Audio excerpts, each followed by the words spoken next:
മുനമ്പം വഖഫ് ഭൂമി കേസ് ഇന്ന് കോഴിക്കോട് വഖഫ് ട്രൈബ്യൂണൽ പരിഗണിക്കും. ഭൂമി വഖഫിനായി രജിസ്റ്റർ ചെയ്തത് ചോദ്യം ചെയ്ത് മുനമ്പം നിവാസികൾ നൽകിയ ഹർജിയാണ് ഇന്നിപ്പോൾ കോടതി പരിഗണിക്കുന്നത്. ജിഷ്ണ സുരേഷ് കൂടുതൽ വിവരങ്ങൾ നൽകും. ജിഷ്ണ, പറയൂ.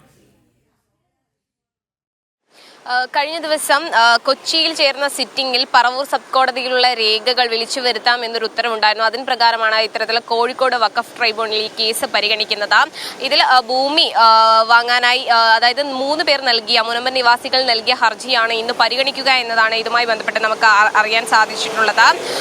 ഇതിൽ അതായത് ഭൂമി വഖഫായി രജിസ്റ്റർ ചെയ്ത് ചോദ്യം ചെയ്ത് മുനമ്പൻ നിവാസികൾ നൽകിയ ഹർജിയിലാണ് ഇന്ന് വാദമുണ്ടാവുക. ഈ ഹർജി ഫയലിൽ സ്വീകരിക്കണോ എന്നത് സംബന്ധിച്ച വാദമാണ് കോടതി കേൾക്കുക എന്നതാണ് നമുക്ക് നിലവിൽ അറിയാൻ സാധിക്കുന്നത്. എന്തായാലും ഈ 3 പേരാണ് ഹർജി നൽകിയിരിക്കുന്നത്. 3 പേരുടെ ഹർജിയാണ് ഇന്ന് ഫയലിൽ സ്വീകരിക്കണമോ എന്നത് സംബന്ധിച്ചുള്ള വാദമാണ് നിലവിൽ കേൾക്കുക. ഗൗതം,